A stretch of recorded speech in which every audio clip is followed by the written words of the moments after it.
سلام و عرض ادب دارم خدمت تمام بینندگان عزیز چینل ولف درون. امیدوارم که جور و صحتمند باشین. این هفته در خدمت جوان موفق کارآفرین آقای سلطانی هستیم. سلامت باشید. تشکر. خواهش میکنم. با برنامه معرفی شخصیت های موفق هزاره خوش آمدید. هدف این برنامه شریک ساختن تجربه ها، موفقیت ها و چالش هایی است که میخواهید با دیگران شریک ساخته و باعث پیشرفت نسل آینده ما در جامعه چنین فرهنگی استرالیا شوید. یک جهان ممنون که وقتتان را در اختیار من گذاشتید. تشکر. تشکر شما کم دین. نه خواهش میکنم. اگر به شکل کوتاه خودم معرفی کنید. چی وقت و چگونه به استرالیا آمدید؟ بله. سال قدیم مادر خو قد سه برار قد چهار خوار خو در سال 2008 اینجا استرالیا آمده. او را برادر ما آقای سلطانی که اسمش اینجا اسپانسر کرده. او شما کلانتره. بله. آقای سلطانی خود چینج بود. باز اون سال طرفای 1999 2000 اینجا خود چمده. بنده خدا کس خدای اسکنه باز اینجا کسته چیشته. مور اسپانسر کرده. دو سال 2008 کسته مو آمده اینجا. باز طرفای 3 سال بود که مونجا آمده باز اون چیز درس خونده در پرایمری اسکول شروع کردی. اینجا که ما دمو لنگویج اسکول شروع کردی باز کسته دمو پرایمری اسکول باز سکندری اسکول باز کسته مونجی دانشگاه خلاص کردیم. در چه رشته درس خواندید؟ ما در رشته حقوق خواندم. وکالت. اورم 2020 خلاص کردم. باز کرونا ویروس کسته چیز بود گریجویشن نشد. باز امسال کستم گریجویت کردم. باز مو کسته بعد گریجویشن کسته یک مقداری درس دیگه ممنوع که مثلا کلا باز رجیستریشن برای وکالت کستم اورم خلاص کردم. ان شاء الله تمام شد دیگه برای وکالت لیسانس بگیرم. فعلا در چه کار مشغول هستین؟ از سالی که ما دانشگاه می‌خوندم باز می کسته ایملا که مثلا کاری پراپرتی و ریل استیت خانه کاری خرید فروش خانه و زمین را بسیار دوست داشتم. مثلا چیزی از این طرفای های اسکول کستم ما بسیار دوست داشتم.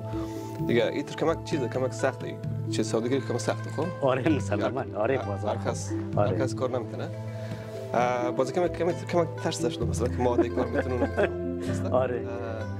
باز کسته چیز دانشگاه رفتم باز رفتم کورس بزرگ کردم. کورس رفتم کردم بسیار دوست داشتم دیگه ما کار دیگه نمیتونم. رو درک از بازیش که کار ساختمانی مورد رنگ مالی مورد چای چیزا مورد باز ما کار رو نتونستم. البته رفتم چی خدا آقای سلطانی که چال کار می‌کرد. بنده خدا. آره. باز کار از بعد وقت ما رفتم چیز باز خوش نداشتم. باز ما دیگه کارا رو کردم مثلا کباب شاپ و از کارهای بیت کوین و تریدینگ و چیزا برای من نبود. باز ما چیزا خوش نداشتم. حتی دمونان وای میگروز رفتم کار کردم. دیگه خیلی زیاد لکه نانوای کار نانوایم سخته چیزا کارهای دیگه هم سخته. باز این کار ما رفتم چی کردم. او تو بسیار لاغر بودم بسیار رزرو بودم. سال 2019 بود شروع. آره نه 2019 شروع کردم. باز دم 3 ماه کستم ما کار یاد گرفتم. آفرین. کلا هم کار یاد گرفتم. باز مفهوم که مثلا چیکار کنی چیکار نکنی چیکار نکنی باز در کار نانوایی منظور شما دیگه نه دیگه خب در کار ریل استیت خرید فروش زمین و خانه منظور کی؟ بله در کار نانوایی که ما یک روز کار کردیم. یک روز کار کردیم. خیلی زلاشتم وقت دیگه خیلی گوش می نمورم دیگه. آره. باز کسته آدمی کار ریل استیت کسته ما 2019 شروع کردم. دیگه دم 3 ماه خوب یاد گرفتم. باز کس وقت که نویادی باز مردم فاک نویاده درسته؟ آره مسلما. درسته. باز دی کمپانی رزق شروع کردم. باز دیگه تقریبا 6 ماه اونجا کار کردم. باز دی کمپانی کلان مودم کار کورس خیلی چیز کمپانی خیلی کلان مثلا کسته در فای 3 سال که نوت کسته ریل استیت داره درسته؟ یک برند بسیار کلانه. باز اینجا کسته یاد گرفتم در همزمان کسته ما کار میکردم درس دانشگاه ما رفتم. آفرین. وکالت میخوادم. اون ویکتوریا یونیورسیتی که کمپاس شده کوین استریت خود سیتیه. باز کسته اونجا کار دیدی کار خوب یاد گرفتم. پیش کار رم پشت سر کار را باز در همزمان کسته ما چیزم درس هم خواندم. دیگه 6 ماه رفتم در انگلیس رفتم. آفرین. 6 ماه انگلیس رفتم درس خواندم اونجا. وکالت را. خب به خاطر وکالت. اونجا طرفی دانشگاه کسته ما چیزم MIT Student Exchange کسته. جور تیم رفتیم ما رفتم انگلیس هم در لندن رفتم درس خواندم. برای 6 ماه اونجا وکالت خواندم. اونجا زندگی کردم. اونجا بد نبود بسیار جای خوبیه. دیگه این زمان که ما درسای هم خلاص کردم دیگه یک چیز را مثلا اونجا کار میکردم در کمپانی کلان ها کورس باز تمام چیز اونجا یاد گرفتم. باز پارسال که دمی قرنطین سون طرفای مارچ موزنجی فبروری مو بورس دید اونجا باز نگفته که قرارداد ساین کن باز مون ساین نکردی دیگه این شد که ما کمپانی خود یک شرکت خود برای خود خسیده. خب خدا رو شکر. حالا چند کارمند دارین؟ حال کارمند قدر ریسپشنیست تو تمام چیز ما دادن کارمند داریم. دادن کارمند داره. خدا رو شکر. سلامت باشه. چی باعث شد در زمینه کار و تجارتتان به شکل چشمگیری موفق باشین؟ چی باعث شد؟ واقعا درست واقعا هیچ کس نه چیز بود. خب ما کنال ما کس یک موضوع چیزو مثلا 4 تا خوردم یک 4 تا برادرم باز ما کوچکترینش مایم. خب باز کوچکترینش مایم باز وقت ریزای کلی میگه که پودکست خب علی سلطانی اشون بزرگتره. خب بزرگتره باز وقت که شیار میشه آدم مثلا آدم خودت مفهمت درسته که مثلا ما چیکار کنیم چیکار نکنیم. باز ما گفتم مثلا اینا کس ما اینجا استرالیا آمده. استرالیا کم دی وقت از خیلی جنگ کشور که بسیار جنگ دیده یا جنگ دیده بسیار چیه. باز این که ما همون باید چیز نشنه ویس نشنه چیز نشنه. باز هم تو خاطر که گفتم مثلا اگر باز چی رقم بگیم مثلا اگر ما خورم برادرام کلان تا این وقت از ما که مثلا ما کار کنم جای برسم باز ان شاء الله پس بدیم دیده بتونم مثلا جبران کنم. آره زحمات از اونها رو جبران کنین. بزرگترین چالش در سطح راه شما چی بوده؟ بزرگترین چالش واقعا که دیگران همه ترس میکنه دیگه از کار از بازار بچه‌ها مثلا بالخصوص قشر جوان یک تعداد بچه‌ها فکر نه این کار از مانیه. آره شما چی چالش‌هایی را داشتین و از چی چالش‌هایی عبور کردین؟ ببین چالش خیلی بزرگ ما چیز نکردم کلگی خوب در شورت ترم که کلگی میگم چیز نه ولی لونگ ترم ما چیز ندیدم. چالش میگه که مثلا یک جای موری بر تو که مردم میگن نه درسته نمیتونی. خب بیا خانه خدمت سودا کو بچه خالی میگن به خدمت سودا کو میگن نه یادی نمیتونی.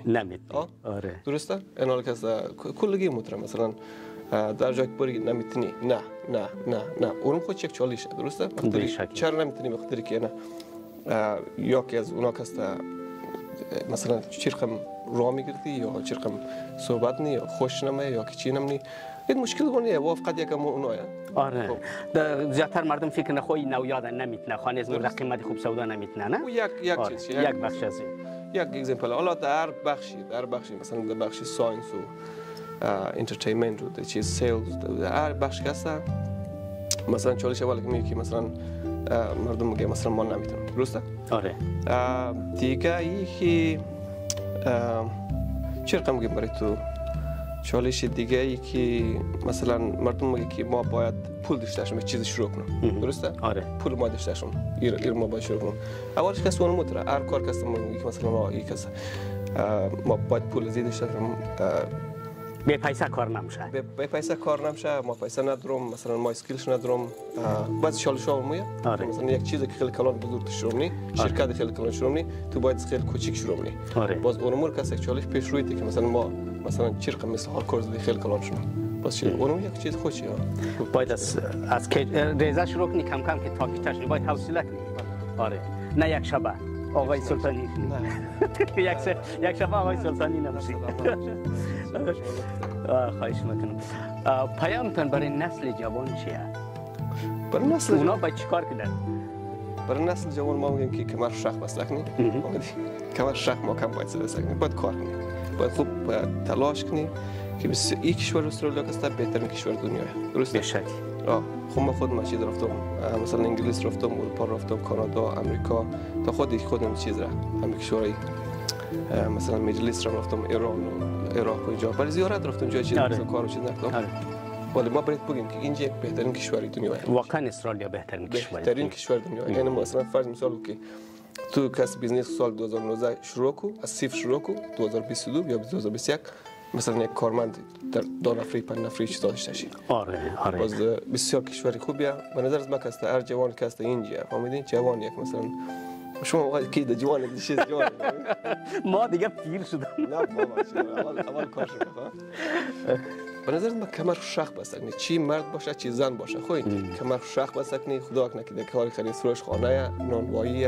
چایلینگ هر خیلی کس تلاش کنی آخرش میستی باید کلا تلاش کنی 24 ساعت تلاش کنی خاطر که ما مثلا میگیم جوانی دم زود تیر میشه آره از سندی مثلا 18 آدم هوشیار میشه یا 20 22 23 کس هوشیار میشه تا خود 30 کس باید خود تلاش کنه درسته باز 30 کس خود یک زمین دیگه میشه آره آره به نظر من این کس هر کس که تلاش کنه در هر رشته در رشته اکتلاشونه به نظر من موافق میشه. دیگه اون امر باید چی کنیم؟ واقعا هم نابرده رنج گنج میسر نمی شود مزدان گرفت که جان برادر کار کرد. باید درس بخوانی، باید زحمت بکشی، باید تلاش کنی تا جوان موفقی مثل آقای سلطانی شوی. سلامت باشید. تشکر میکنم دوستا. تشکر میکنم از آقای سلطانی که ما را قابل دانستن و پذیرفتن و تشکر میکنم از تمام دوستا که تا این لحظه با ما بودین. امیدوارم که خوش و خندان باشین. امیدوار هستم که از تجربیات آقای سلطانی سرمشق بگیرین. هیچ کاری به زحمت به درد سر نیست. تشکر از همه‌تان. خدا حافظتان. تشکر. سلامت. تشکر از شما. خدا حافظ. عالی.